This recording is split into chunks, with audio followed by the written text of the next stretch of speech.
welcome to the 40th, as you heard, 40th AFD Day on 2025. As most of you are aware, or all of you are aware, I cannot move this. Let me see. Okay, as most of you are aware, in last year, in June 20th, 2024, a 15-year-old with FD received the first dose of a drug that corrects the genetic defects. Well, this drug, as you heard, has the potential to slow or stop the progression of the disease. And the drug is an antisense oligonucleotide. It is administered through a spinal injection and is essentially a small piece of RNA that fixes the splicing defect of FD. Now, the trial will last for 2 years, and we almost finished year 1. So today, you are going to hear, I'm sure that everybody has a lot of suspense and anticipation to hear some of the preliminary findings of what we see after 1 year of treatment with this antisense oligonucleotide.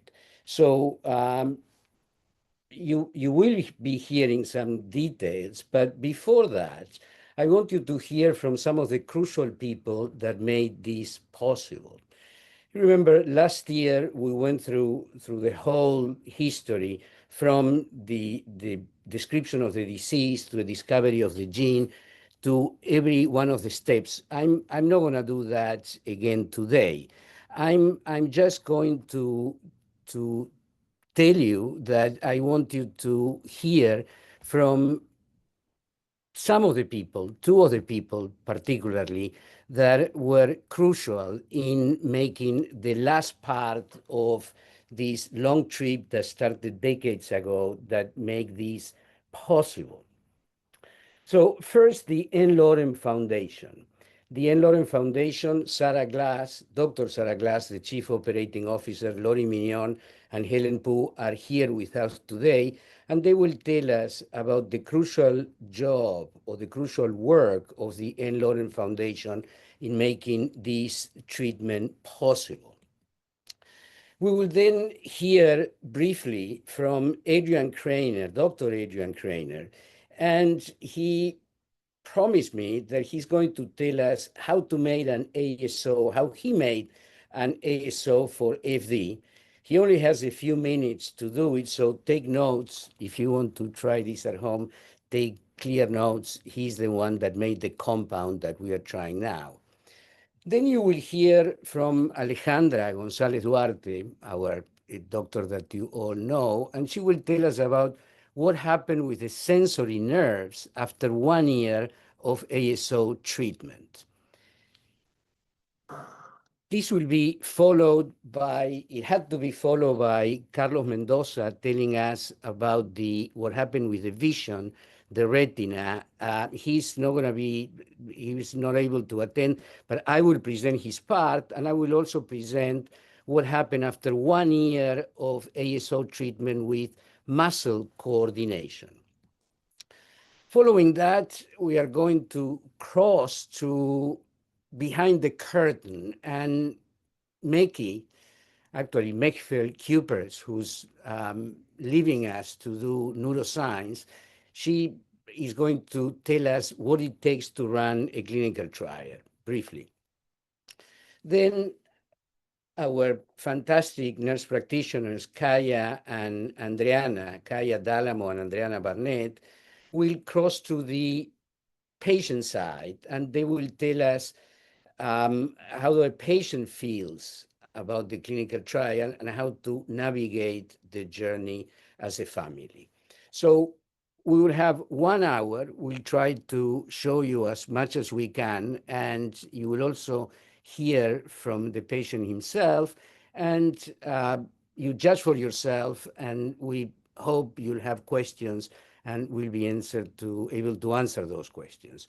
So without much ado, I would love to introduce Dr. Sarah Glass to tell us about the N. Lorem Foundation. Sarah, take it away.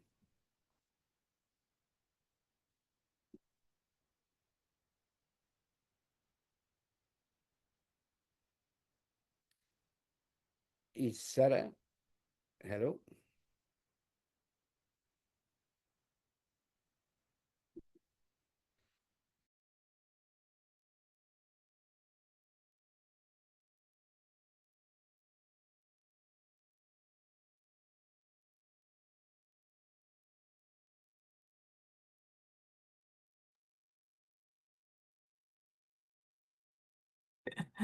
Okay. How about now?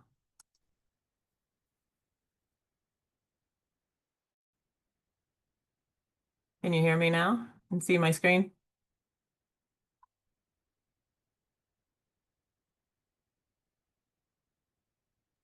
Yes, Sarah. Sorry. Go ahead. Yeah, we're good. Okay.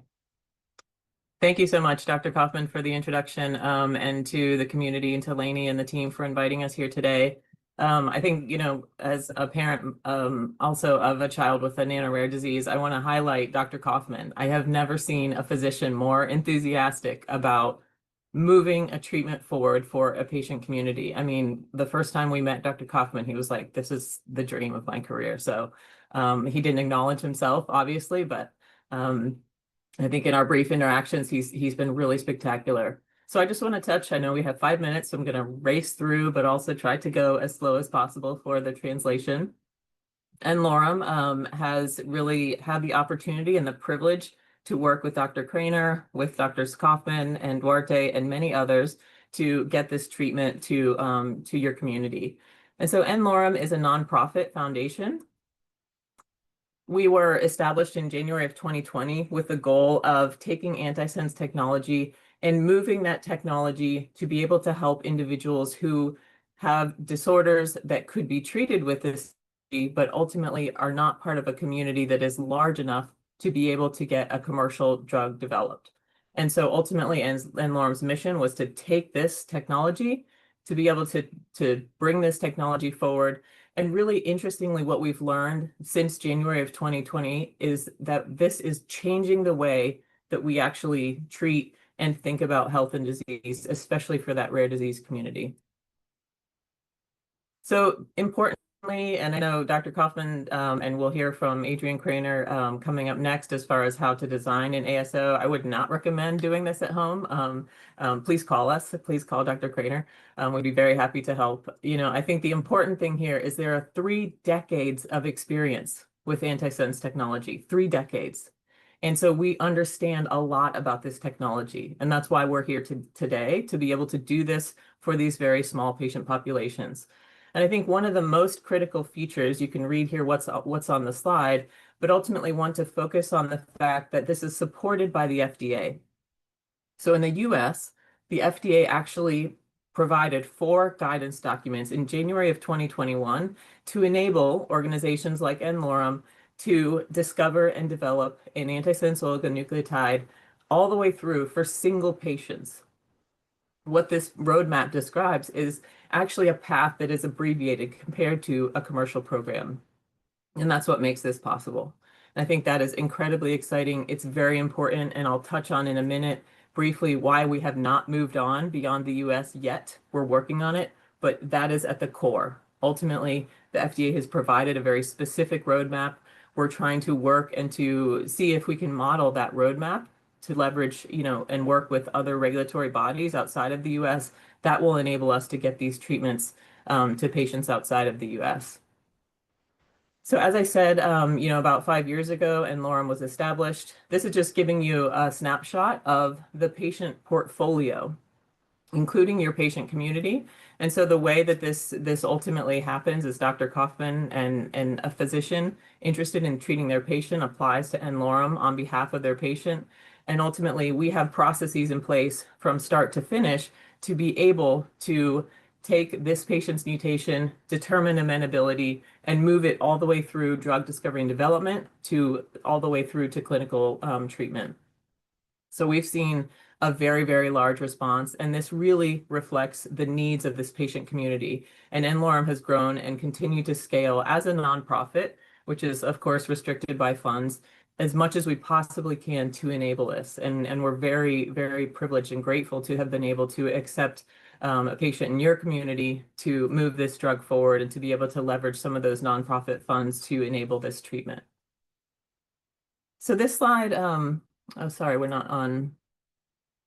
This slide just shows you briefly, won't get into any detail, but please feel free to reach out afterwards. This is kind of showing you what the process is from drug discovery and development. This is on the very left-hand side is when an individual is diagnosed.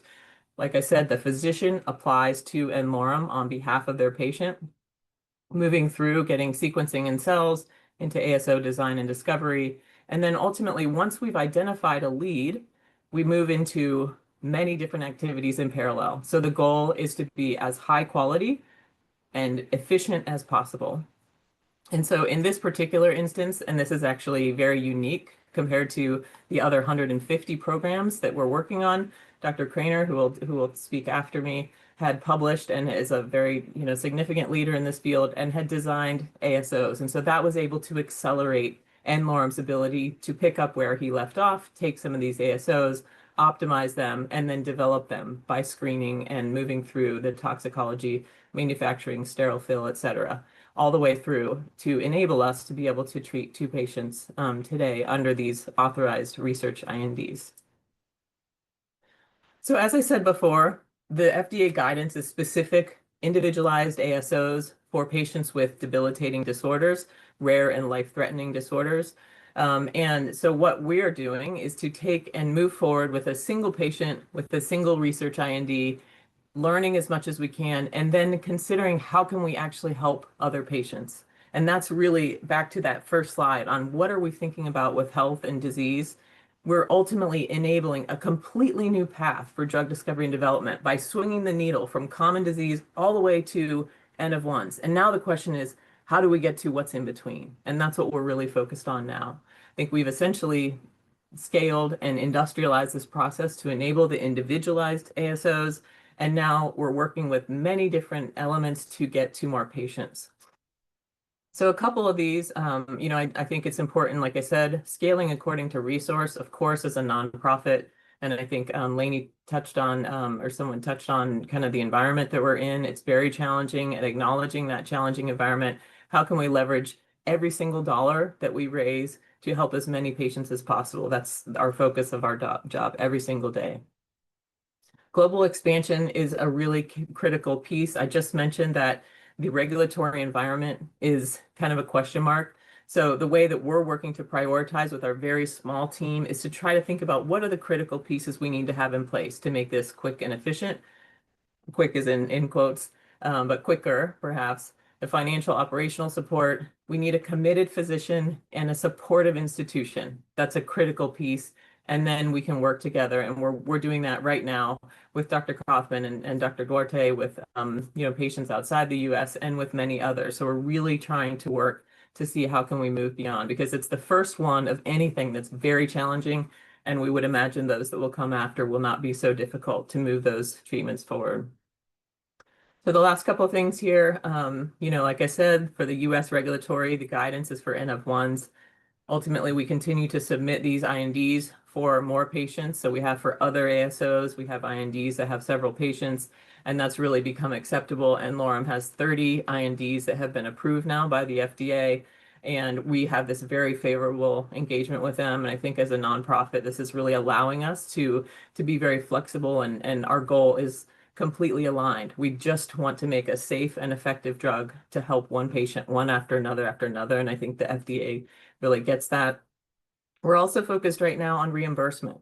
So acknowledging the financial challenges, not only for n-Lorem, but also for the physicians, for the institutions, and for the patients. So ultimately, we need to be able to get the infrastructure to enable a research IND to become an approved drug that can be reimbursed by payers eventually. And the last 2 things is really thinking about antisense research. We continue to do a significant amount of antisense research in the upregulation space, in allele selectivity. Our organization is led by Stan Crook, who invented antisense about 35 years ago, so still continues to be very passionate.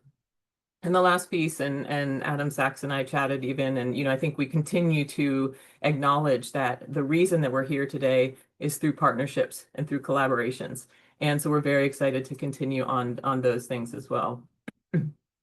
So I won't actually touch on this too much. I know you're going to hear from the clinical teams on specific to this ASO for your community. This is just giving you a brief snapshot of the exceptional data that we're seeing across the portfolio.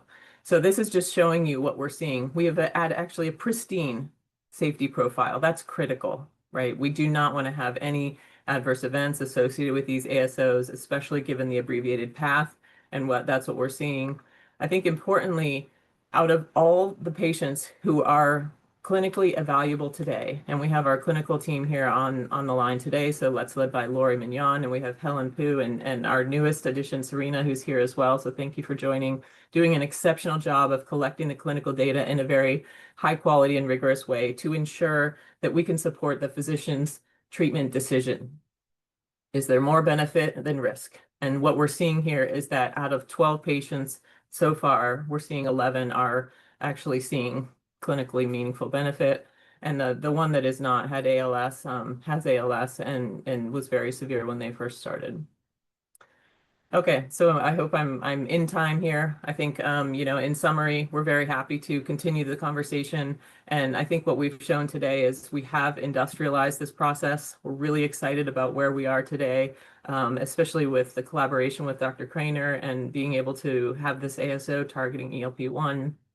So far, the clinical experience does show pristine clinical safety profile and clinical benefit. We have 2 patients on treatment. Initial indications of safety. Again, you'll hear more from your physicians here coming up. And really the focus on the data collection and publication, sharing all of the data, which is so critical. This is going to be important for us. It's important for you. It's important for the broader rare disease community. How are we making sure that everything we learn, good and bad, is shared publicly so we can help more patients more broadly?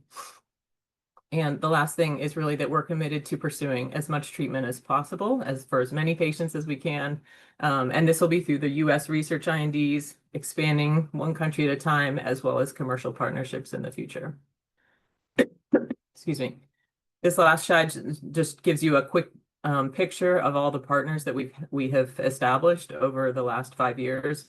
It's really pretty exceptional when you bring a really compelling story about helping one individual to, say, a drug manufacturer.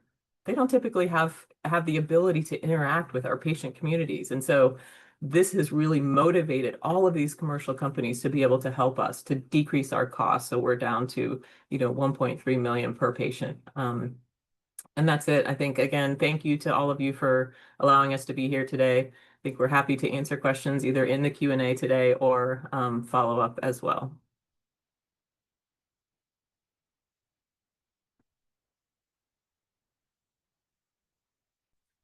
Okay, let me share my presentation. All right, I hope you can hear me now.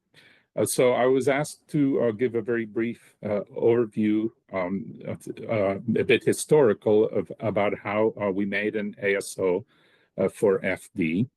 And because this is intended to correct a splicing defect, I'm going to very briefly tell you about RNA splicing. I'm sure everybody is quite aware of this.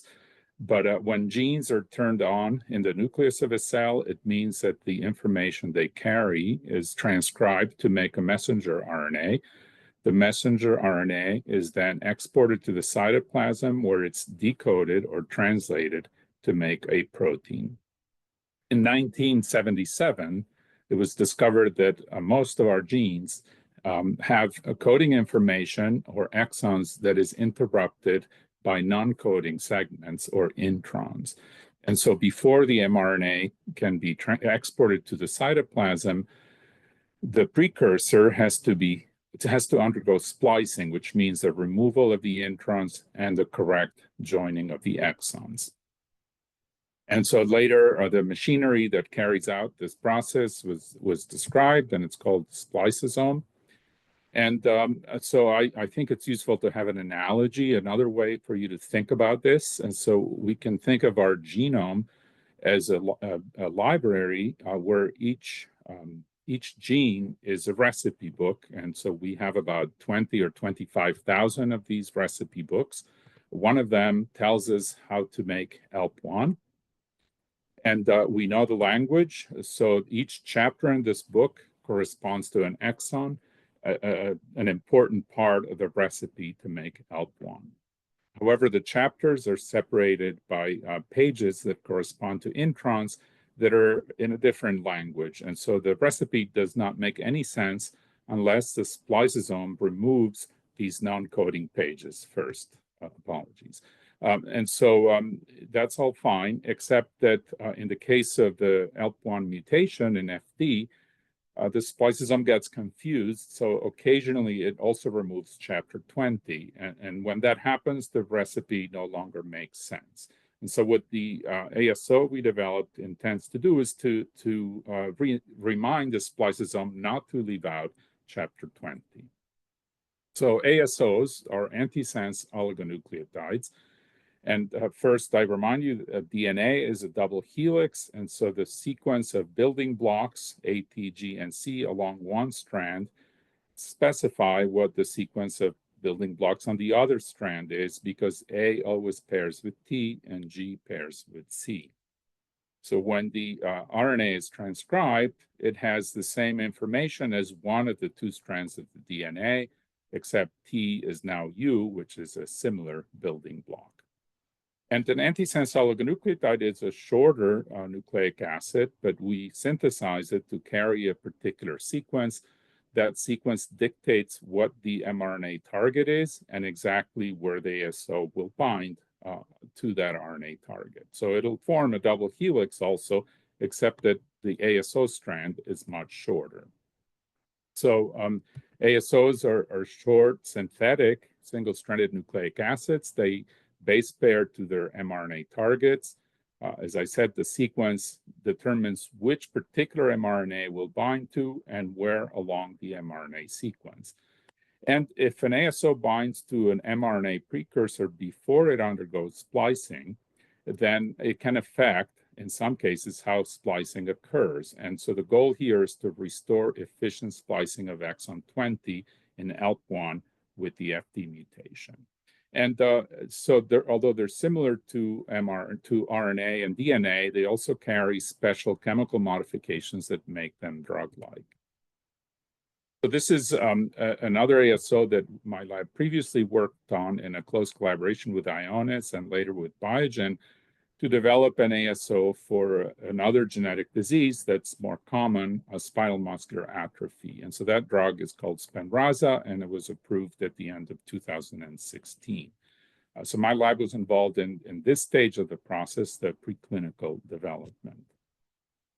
And you notice in this case, clinical trials were carried out. I mean, these took about 5 years, and they involved hundreds of SMA patients. And so that's a different situation from FD because this is a much more common, albeit rare, disease. So the drug is delivered by lumbar puncture to reach cerebrospinal fluid, and that allows the drug to distribute throughout the central nervous system and also beyond, including the peripheral nervous system.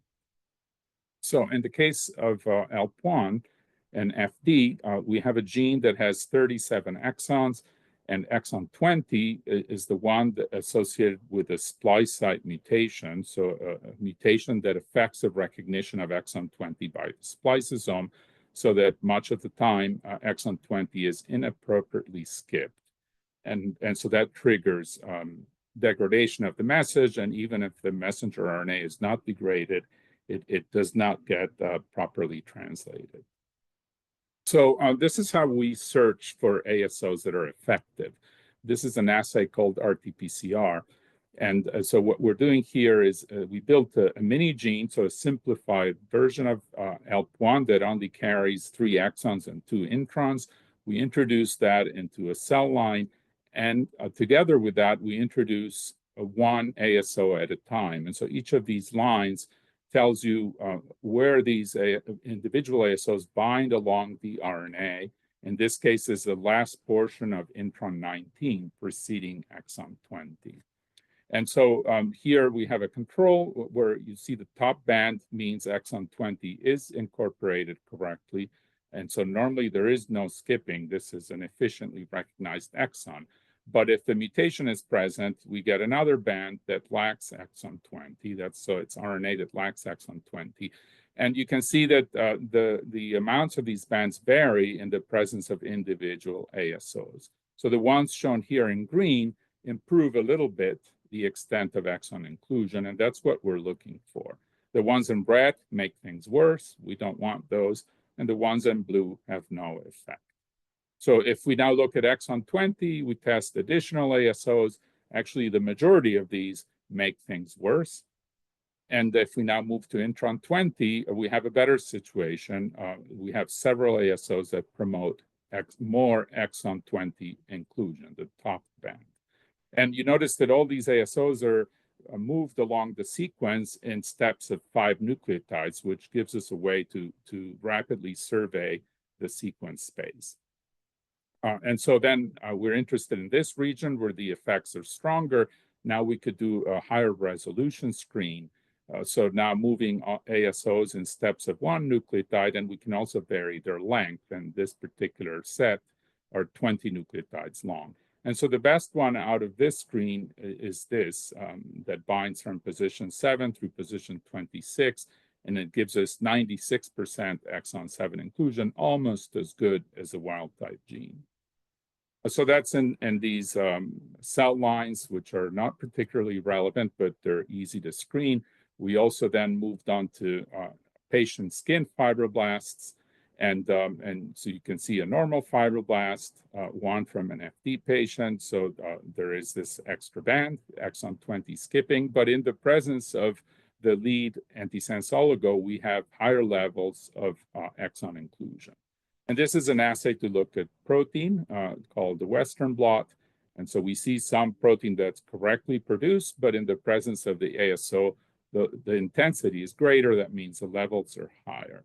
And so then I don't have time to, but we then proceeded to test transgenic mice that carry the human gene with a mutation that were built by Sue Slaugenhaupt and colleagues. And we could show that the ASO worked in that case as well.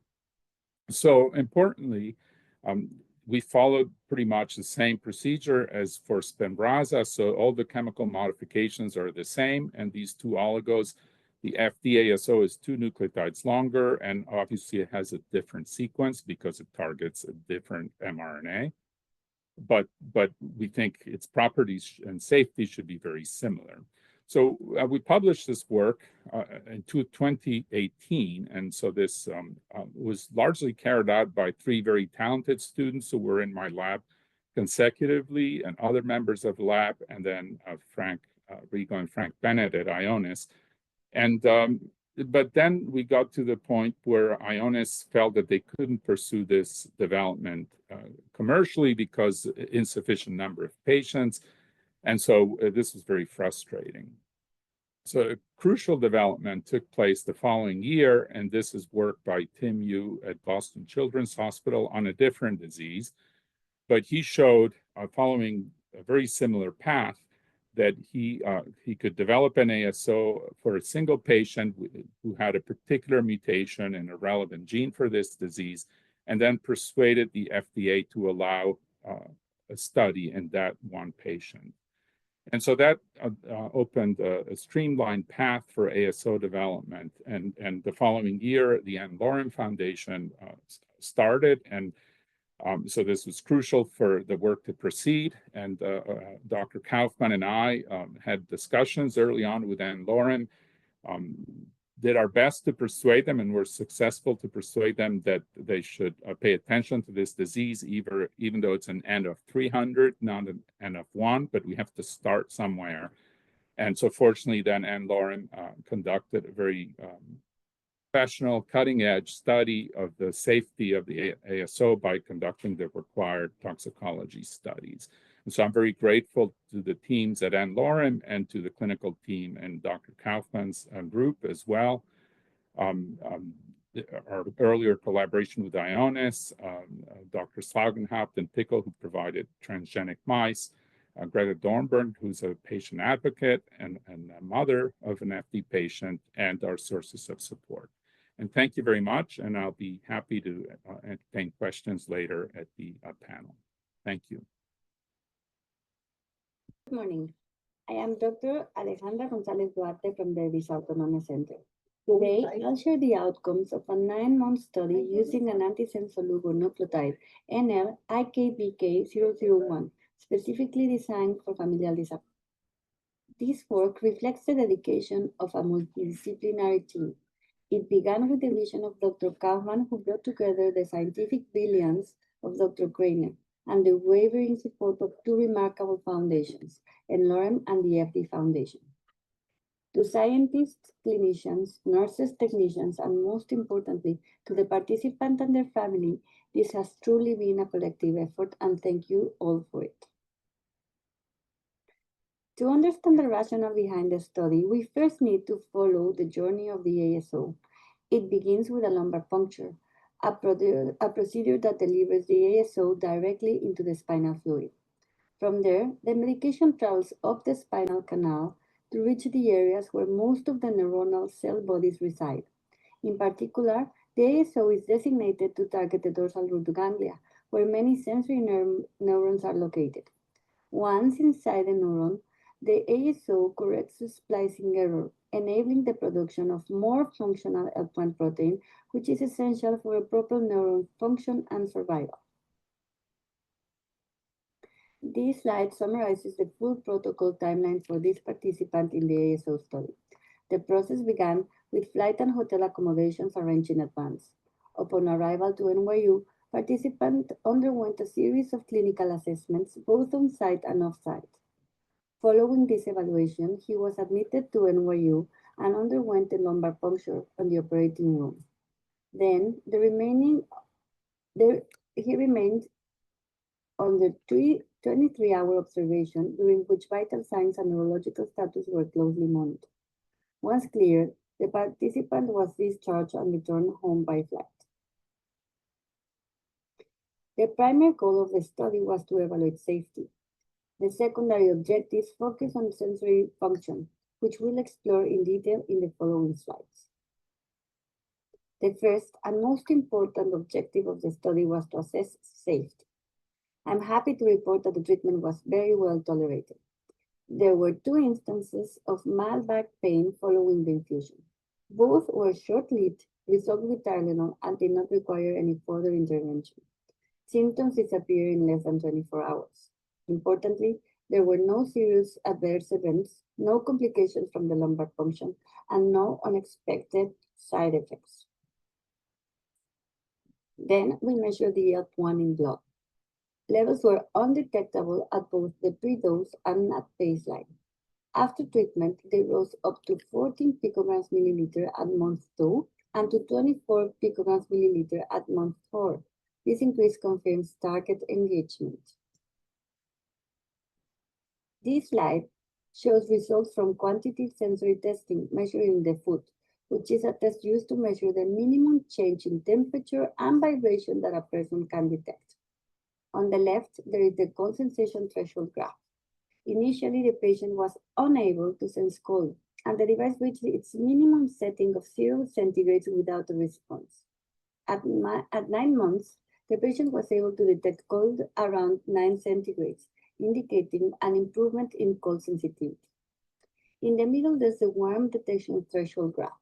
This is a slight improvement at 9 months, meaning that the participant was able to detect warmth at a lower temperature than at baseline, again suggesting enhanced small nerve fiber function. On the far right, you can find the vibration detection threshold, which reflects a larger nerve function. The threshold decreased from 20 Hz to 10 Hz at 9 months, meaning that the participant was able to detect vibration at a lower frequency. In this slide, we summarize the findings of the nerve conduction studies, focusing on sensory nerve action potential, or SNAPs. The graph in the box shows a SNAP amplitude, that is, the size of the electrical signal produced when the sensory nerve is stimulated. We measure the SNAPs in 3 nerves: right median, right ulnar, and the right sural nerve. You will notice that in 2 of the nerves, the sensory amplitude increased at 9 months compared to baseline, while it remains stable in the 3rd. Interestingly, These changes were not observed when assessing motor function action potential, which are typically unaffected in familial dysautonomia. Finally, as a marker of neuronal degeneration, we measured neurofilament light chain, or NFL. The nerve fiber is made up to both light and chain heavy filaments, and the light chain is a well-established biomarker of axonal injury widely used across many neurodegenerative conditions. Using a high-sensitivity quanterix assay, we observed a decline in blood NFL levels from 3.4 to 2.1, just 2 months after treatment. This reduction was consistent with levels remaining low at the 4th-month mark. Now, let's shift to measures of body stability. Using wearable sensors in the mobility lab, we assess body sway, a natural movement that reflects how the body maintains balance. The system tracks movement in 3 directions: forward, backward, side to side, and rotational shifts. Together, these movements trace a circular area that represents how much the body is swaying. A smaller circular area means that the person is moving less. Then, the movements are translated into angular displacements, which then now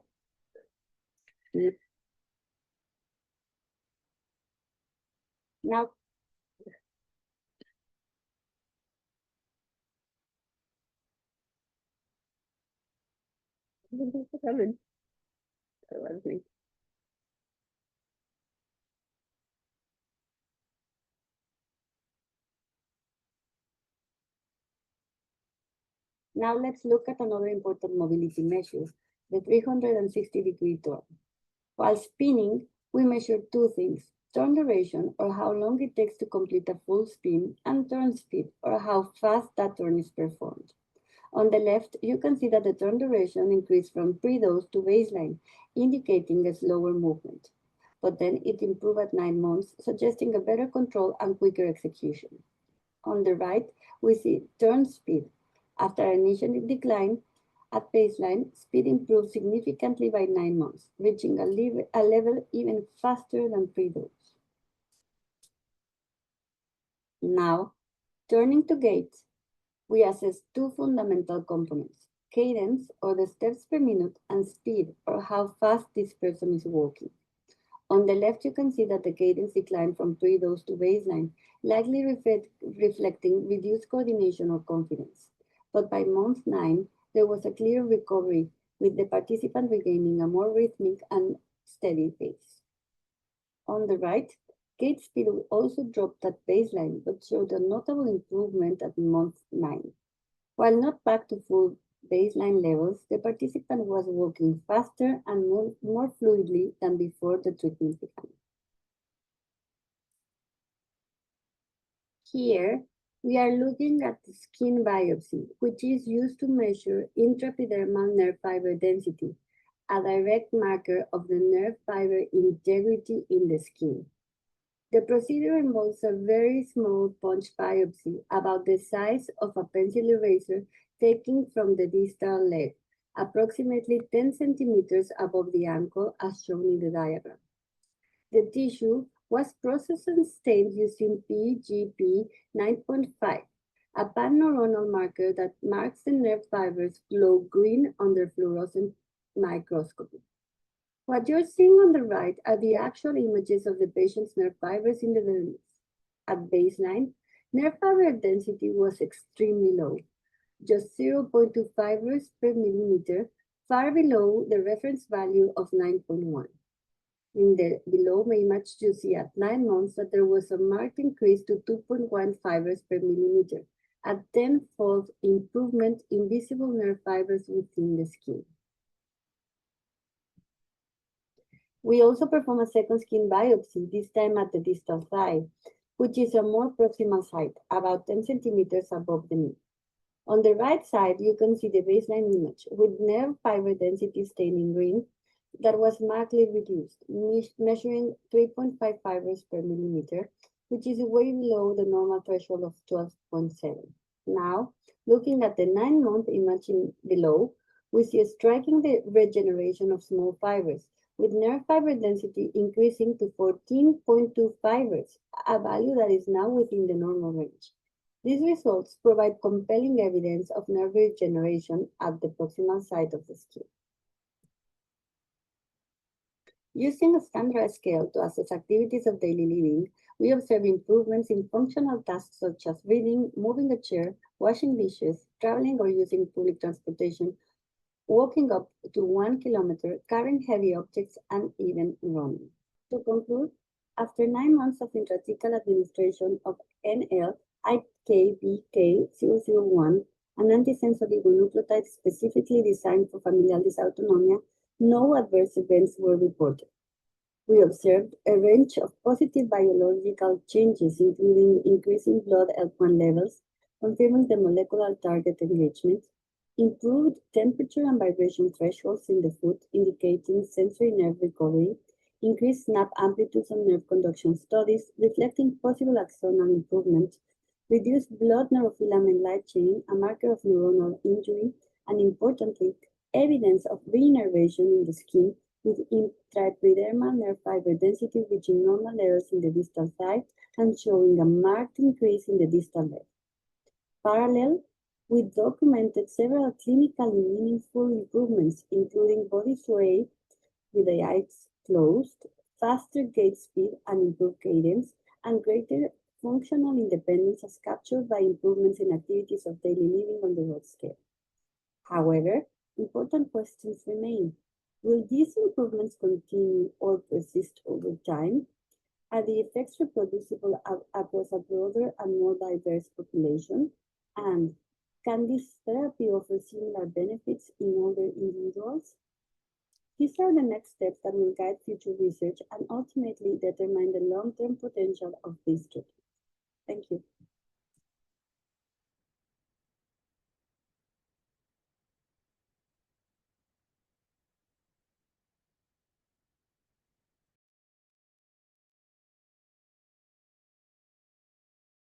Hi, everyone. I'm Meki, and I'm going to take you behind the curtain to what it's like to run a clinical trial. So our trial takes place between New York and Miami. We're really grateful to have Dr. Mendoza on board helping us with the OCTs in Miami. But for this talk, I want to focus on New York. So we use 4 NYU locations. We have our office and the operating room in the main campus. Down in Bellevue, we have the CTSI Pharmacy and CTSI. So quick side note, the CTSI, or Clinical and Translational Science Institute, is an NIH-funded research program that helps with clinical trials, and they've been unbelievably important for this trial as they help pre-op, they're in the operating room with us, and they also help with the 24-hour and 6-hour monitoring post-operating. We also have the MRI facility and the Nerve Conduction Velocity Testing Center. But as a research coordinator, I'm really focused on timing. And so for me, it's really important to know exactly how long everything is going to take. But here I want to focus on the 9 minutes it takes to get from pharmacy to the operating room. Okay. So taking a quick step back, our medication, the NL-IKBK001, gets manufactured and then shipped to the Bellevue CTSI Pharmacy. In shipping, we have to make sure that the medication is temperature controlled, so we want to maintain a temperature below 8 degrees Celsius, but we also want to make sure we know exactly what the temperature is throughout the whole temperature, so it's closely temperature controlled within. Once it safely arrives at CTSI, it is then stored in a refrigerator and protected from light, and the temperature is monitored daily. Finally, when we're ready for an infusion, we ask the CTSI pharmacist to prepare the medication for us. And within preparing this, it starts our 4-hour timer. So this means that we have 4 hours to get the medication from preparation into the patient. So the first step in this preparation is a 30-minute rest. So by the time we're ready to actually transport the medication to the operating room, we have 3.5 hours. And here's where that 9 minutes comes in handy. So in that 9 minutes, the medication is actually going outside. So that's really important because in New York, it could be 15 degrees in the winter, 100 degrees in the summer, but we want to make sure that that medication isn't reaching any of these extremes. So in our 9-minute walk, we're transporting it in a cooler and we're getting it to the operating room. But that means by the time we actually make it to the operating room, we have 3.3 hours until that medication has to be in the patient. So that's about 3 hours and 20 minutes. In that 3 hours and 20 minutes, we need to wheel the patient to the operating room because we can't go in the room without the medication. We need to put the patient under anesthesia. And we need to start a lumbar puncture where we actually collect 20 milliliters of CSF to send to the lab, and then we can begin to administer the medication. So we've been really lucky that we've been able to make it every time, but that doesn't mean we haven't faced a few complications. So some of the complications we've run into. Before our first infusion, the medication actually never arrived at the pharmacy. So the day before the medication was supposed to arrive, we tracked it down to a facility on the west side where Margarita and I jumped on our bikes. We picked up the medication and hand delivered it to the CTSI pharmacy so it was ready for infusion the next day. We've had issues with the laboratory where they've lost our lab samples. So before you can actually do a lumbar puncture, there's some very important lab tests we have to check. And the morning of, we were going to check those results and the labs just were gone. They had lost the samples. So that we had to recollect the samples that morning and have them rerun. We had one time when the medication arrived at the CTSI pharmacy, but during shipment, it had gone briefly out of range, which meant we had to contact the facility and the manufacturer and the medical monitor just to make sure the medication was still safe to use. Luckily, it was okay and everything went well. Operating room, every once in a while, there's an emergency that kind of bumps you from your operating room slot. This has happened, and if you're within the 4-hour window where the medication's been already prepared, it can get a bit close, but luckily the operating room staff have been extremely helpful in making sure we get in the operating room and we're ready to go with our medication before our 4-hour window's over. And then lastly, just hospital admissions. I know we've all been there and struggled with them a little bit, but just running a trial using an inpatient facility can be a little challenging, but luckily, we've made it through all these issues, and it just really shows that it does take an entire village to run a clinical trial, and we're so thankful for all of our collaborators and everyone who works with us to make sure these trials run smoothly. So I just want to say thank you to everyone.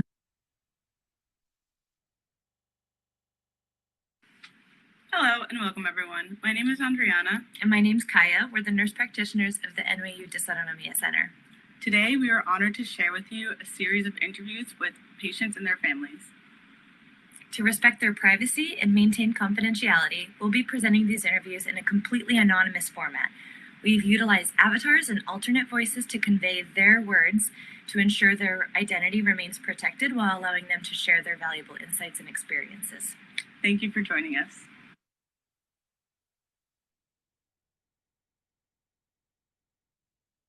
So I have a few questions for you about this genetic therapy. Are you ready? Yes. Okay, so what is familial dysautonomia and how does it affect your child? So for our child, it mainly affects blood pressure and heart rate regulation, respiratory issues, the lack of tear production, and swallowing. So it makes things a little harder sometimes. Your child is receiving a new treatment for FD called genetic modifying therapy. Can you tell me what it's supposed to do for FD? My understanding is that the therapy may prevent progression in my child's disorder. So my child could see things like worsening vision, worsening gait, or not walking as well. And hopefully the genetic therapy will at least prevent that from happening and keep them where they are at this time, and potentially also get to see if things improve. How did you react when you found out your child will be receiving therapy for FD? We have been waiting for this since the day they were diagnosed. And what were you most excited about? Well, we were just very excited for them, you know? I mean, they have a heart of gold and they just have a lot of love in their heart and deserve the best in life. And we wanted to be able to give them that. Just the possibility for them to live as much of, now I don't like to say the word normal, but as much of a typical life as possible. And what were you most nervous about? All of the unknowns and potential side effects. What are you most nervous about? Well, we worry about side effects. You always worry about the risks of every procedure, but you know, there are risks every day in life, right? So I would say we're not worried about much. Are you more comfortable with the infusions now? Yes, I mean, we've seen the results that give us hope and promise for the rest of the gene therapy. And being able to see these results, especially when you're in the weeds and you can see the difference from the treatment of only 9 months, is very positive and hopeful. Your child has now been receiving genetic modifying therapy for almost a year. Did you notice any changes in their symptoms after the first dose or continued changes since starting? We're very pleased by the data that's being shown, and I have a friend who swears that my child's gait has absolutely improved. Yeah, I mean, it seems like their physical ability to do things is better. Even persevering through unpreferred activities seems to have gotten better. Their ability, their gait, and their focus and speed and ability to do more difficult physical tasks seems to have improved. That's amazing.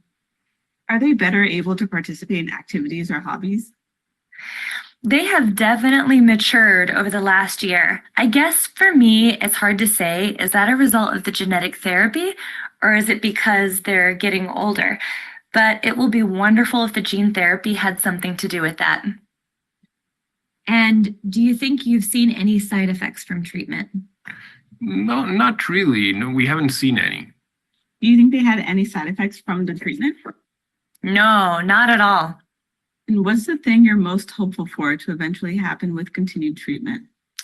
I would love for continued treatment to make an impact on crises symptoms, because I do still think that at this point in time, that makes the most impact on their quality of life. And then we think we're seeing an increase in messaging to the brain, and it's exciting to see where that might go. Like my child will say, "Oh, I don't think that I would have known that was so cold before." Hopefully my child has this close to normal quality of life. I'm hoping that it eradicates the whole disease. Now, how do you feel about their future or your family's future? I can't even imagine the possibilities now. I feel like anything can happen and nothing can stop them. Absolutely. It's made a huge change. I mean, we've remained optimistic throughout the whole process of diagnosis to where we are right now. But now there's a light at the end of the tunnel, and it seems like it's getting a little closer. I would say we have more hope than we did for the possibility of a more independent life than we were planning for our child.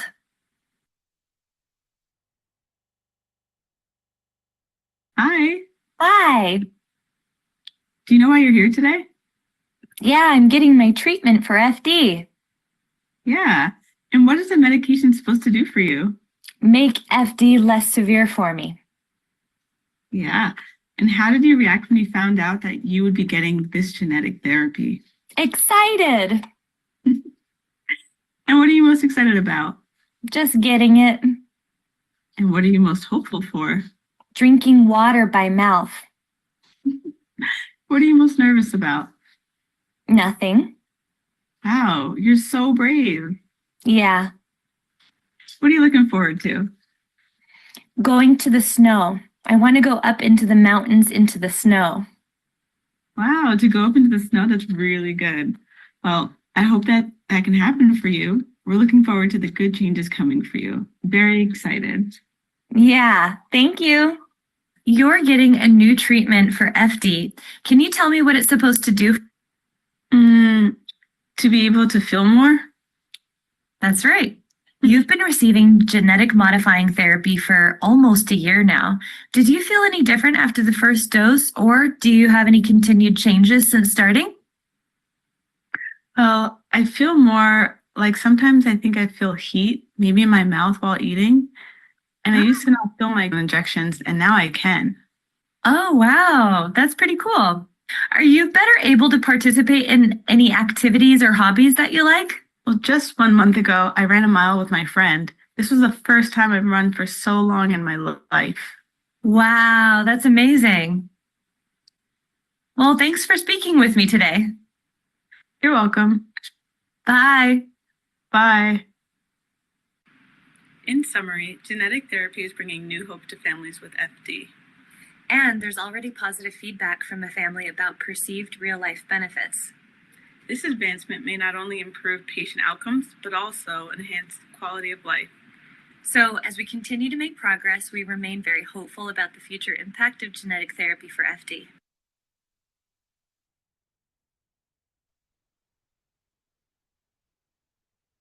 Of course, is the most interesting and emotionally loaded, exactly what happened with the patient.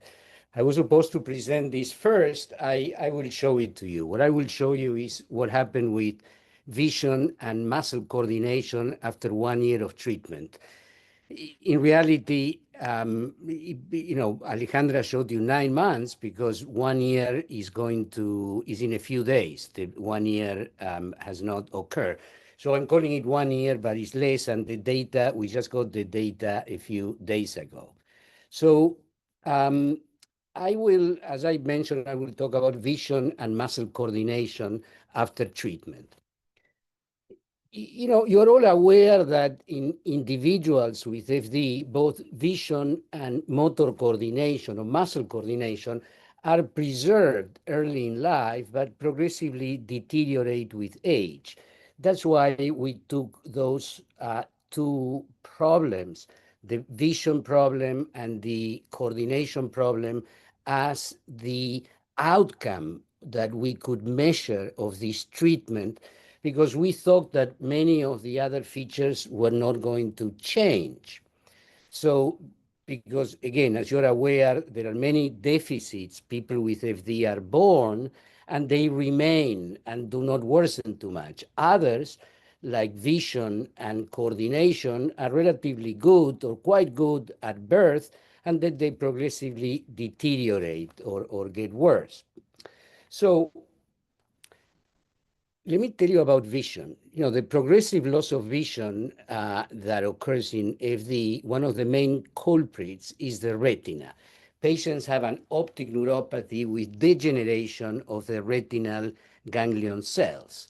Now, as you know, and I'll make it very short, the retina shown here, I don't know if you see my arrow, shown here is a thin layer of photoreceptors that are in the back of the eye. Now, these photoreceptors, what they do is they transform light into electrical signals. Those electrical signals are transported through the optic nerve to the back of the brain, the occipital cortex, and the images are formed there. Now, something that happens in FD is that, these cells, many of the cells of the retina, deteriorate over time, and that is one of the main reasons for the visual loss. Now, using a device, a little machine called ocular coherence tomography, or OCT, that creates a very precise 3D image of the retina when the person being tested just looks into the machine.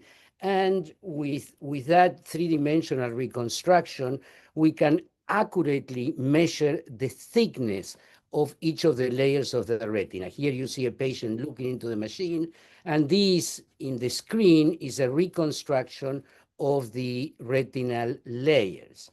Now, this shows you, this is an image from an OCT. You see here all the layers, and this one that I put the blue arrow, this is the retinal nerve fiber layer, and this is one we measure in detail. So over a decade ago, actually like 14 years ago, we first measured the thickness of the retina in 50 people with FD of different ages. And as you see, here is a 9-year-old, a 28-year-old, and a 39-year-old. What you see, okay, these images are a reconstruction of the retina, and the red areas show areas of the retina that are thinner than normal, that are below normal. And you see in a 9-year-old is only this part, 28 is the red is more, and at 39 is even more. What you see here on the right side of the slide is the tight relationship between the thickness of that retinal nerve fiber layer and the age, with older people having thinner retinas in the retinal nerve fiber layer than younger ones. So we began using OCT. This was a cross-sectional study, but we began using OCT to measure the retina at every visit. And it became quickly clear that retinal thickness declined progressively over time in all patients. So with that, we studied over 130 patients, and not only once, but we followed them over time. And what you see here is a summary of this study. All this is published and shows that if we, here is the age of the patient, this is the retinal nerve fiber layer, and this blue line, each dot is a measurement, and this blue line shows you how the thickness goes down progressively over time since age. The youngest patients are around 5 years old, and this goes progressively down, and then it plateaus. So with this data, we were able to have a map, like a roadmap, of what happens with the retina over time, and we could model, we could try to see, that's what the FDA and what we wanted, we could model what we could expect of a drug that would stop the decline, or would stop it, or maybe even reverse it, or just stop it. So what I'm showing you here is a graph, right, that shows from age 5 to 25, the percent change, to be able to compare. Now I'm giving you percent change, and as you see, it goes progressively down. I'm marking here 15 years old because that's when we started treating the first patient. So what you see here now, if you bear with me, is a model, a projection of what would happen if the ASO had 30%, meaning if it would slow progression by 30%, it is first line. If it would do it by 60%, this is the line we would expect, meaning, I'm sorry, this is the line you would expect. It will be, again, the slope, it will decrease, but it will not decrease as with no treatment. And the upper line will be 90% improvement. So this is what we were modeling for years, hoping for a drug and trying to understand what the drug could do. So what happened after 1 year of ASO treatment? I got this, the last point, of course, a few days ago, because we did this measurement at Bascom Palmer. So this is what happened. I would like to have some music to show you, but I don't, so you just have to imagine the trumpet in your head. And here in red, I added, just for 1 year, what was the change in retinal nerve fiber layer in the patient, right? So clearly, there was not only lack of decrease, there was actually a small, very small increase of the retinal nerve fiber layer. So in conclusion, for vision, after 1 year of treatment, the expected thinning in patient 1, that we know it thins every year, did not occur. On the other hand, and I didn't show you, but I'm telling you now, the visual acuity and the color vision remain stable. They didn't worsen. So of course, we're very encouraged by these results, but it is too early to predict whether this effect of the ASO will be persistent or reproducible. So let me briefly tell you about muscle coordination. You know that in people with FD, there is a progressive loss of muscle coordination. This is known, this condition has the Greek word of ataxia, which essentially means lack of coordination. This ataxia is due to impaired proprioception. This difficult word, proprioception, is the sense, is the ability of the brain to detect where the limbs, the arms and the legs are in space without even looking at them. Now, this ability to sense where our limbs are in space is dependent on peripheral nerves, peripheral sensory nerves, which, as you know, degenerate in FD. So this progressive problem, this progressive difficulty with muscle coordination or ataxia is very evident by the fact that, as you all know, many people with FD need to use walking aids when they get older, and usually in the second and third decade, as you've seen the graphs before, late teens and even older, many patients need walking aids, and when they are older, some may even need wheelchairs occasionally. So to measure the change, to measure this progression or worsening of the ataxia, we use something called the BARS, or the Brief Ataxia Rating Scale. This is a very simple rating scale that has been used for many years, and it assesses gait, that maneuver that Alejandra showed you, finger to nose, right, moving like that, or heel to shin, and speech, and each of them is rated and the total score is 20. So the same thing I showed you with the retinal nerve fiber layer getting progressively thinner, the ataxia or the rating of the ataxia, these bars, this brief ataxia rating scale, gets progressively worse. As you see here, it increases, right? And this shows the change in points, considering 0, how in time, let's see, in 1 year, it worsens around 2 points, and in 3 years is almost 5 points. These are what's called the confidence intervals. So this is, again, with no treatment and the known progression. So doing the same modeling I showed you before, we said, okay, and this slide is actually from many years ago, if we had a drug that could delay progression, it would go like this, right? It would worsen less. If we have a drug that would stop progression, you take the drug, your ataxia doesn't worsen anymore, it would be there. So what happened after 1 year of ASO treatment? Again, I don't have the music, but hear the music, the trumpets. This is what happened with the patient, and actually in 1 year, not only there was no progression, there is actually a 3-point improvement, which of course we were not expecting in the brief ataxia rating scale. So in conclusion, similar to the other, after 1 year of treatment, the expected worsening of the rating scale did not occur. Balance and gait remained stable or even improved, as Alejandra showed you. So of course, we are extremely encouraged, but it is too early to predict whether this effect of the ASO will be persistent. So thank you very much.